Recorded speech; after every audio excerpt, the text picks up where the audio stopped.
Hi everyone, this is Natasha, and this is card number 2 of the fall card series, and I made this on Ustream last night.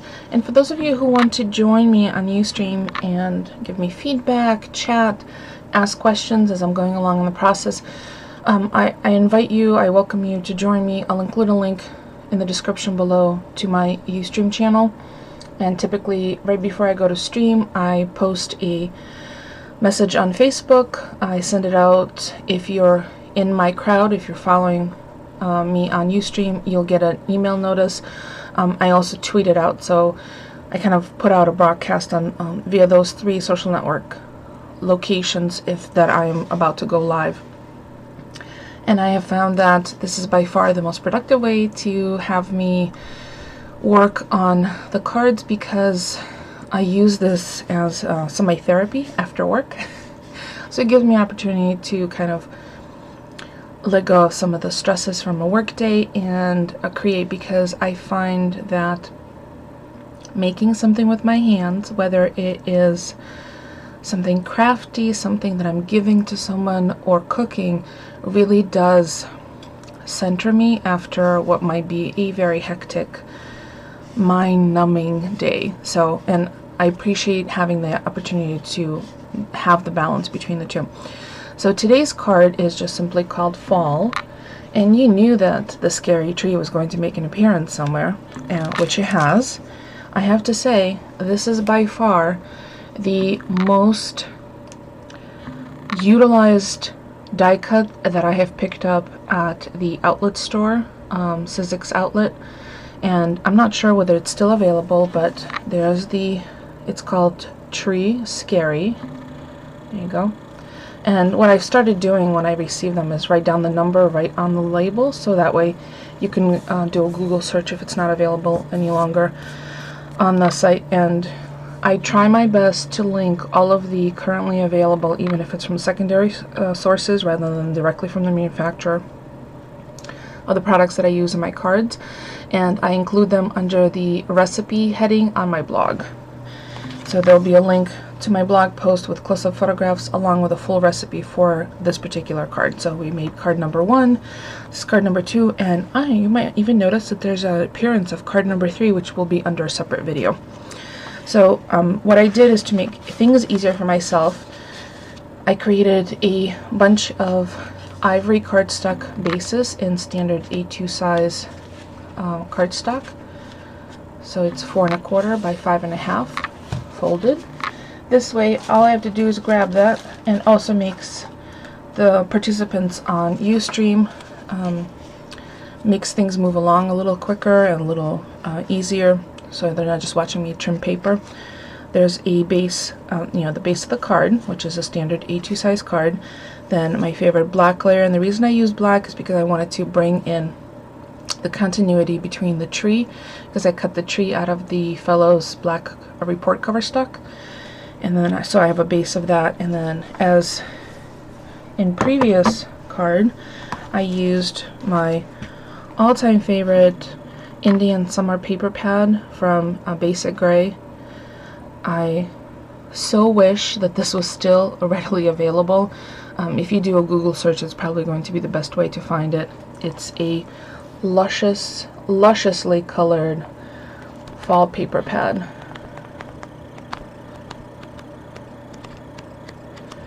And I am resigning myself to utilizing as many of these papers as possible. So I did use this one, and see that falling apart? That's why I store them in plastic sleeves. So I use this piece, and there's two of each pattern design. Trimmed it down so the base black is 1/4 inch smaller than the 4 1/4 by 5 1/2, so it's 4 by 5 1/4. Then the pattern layer is yet another 1/4 inch smaller, which is 3 3/4 by 5. And then in order to have the tree be in the forefront, and I apologize, the dogs might talk because I think the kids middle schoolers are running up the street from gym class. That's Moses. In order for the tree Mosey, stop! Sorry. In order for the tree to be in the forefront and not because the background paper, the pattern paper, is very busy, but I do love it. So I wanted to make sure that there was something that made the distinction between the tree trunk. So I added a layer of this paper. These are just the basic die cuts with a view Indian summer, and that's an 8x8 stack, and I've been using that along as well. This is not new either, but it has really nicely coordinated solids that go really well with the basic gray pattern papers. So I put a 3-inch swatch across the center of it, so it's 3 by 3 1/4. And then I layered the black tree on top of it, and then glued on individually some of the punched out little leaves. And this was the Fiskars punch, which I no longer have because it was part of a 3-pack, and one of those punches did not work. So unfortunately, I had to return it because I didn't find the value in keeping 2 when a 3rd one didn't work, because then you're not really getting your money's worth. But while I was trying to figure out why one wasn't working, I punched a whole bunch out, and I did save them, which was really fortuitous of me because I ended up using them on this card. So initially, I put a layer of the vintage advertising paper, which I got from one of my little paper bags, and then just the various colors that I pulled from the pattern paper in the background, and then just some leaves falling. The word fall is spelled out using this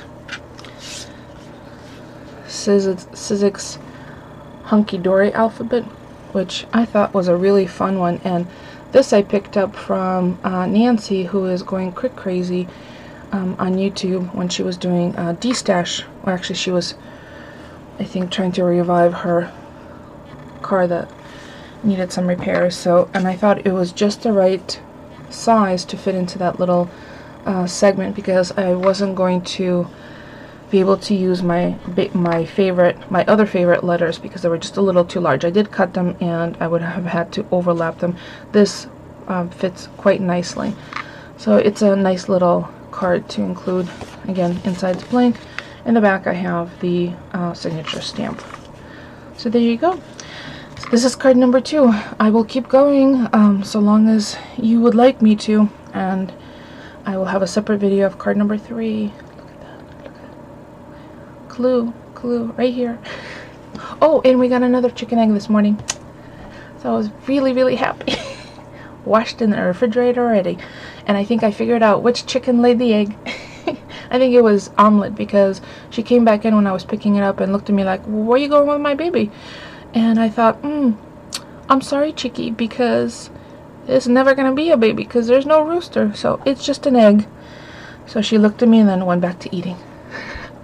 There's a total aside. Oh, and for those of you who are watching this for the first time, or watching any of my videos for the first time, I'll include a link right here to the playlist for the fall card series. And if you want to check out my other playlist, I have them organized, or somewhat organized, so it's easier for you to see a particular subject matter. First time farmer, garden, food adventures, hauls, design team projects, card series. So there you go. It makes it easier since I have like almost 1,200 videos up there. So if you have any questions, please leave me a comment, or if you want to leave a suggestion for a theme of the next card, well, card after next, because the next one's right there, please feel free to leave that as well. And if you are making fall cards, I would love to see them, so feel free to post a video response. Thanks for watching, everyone.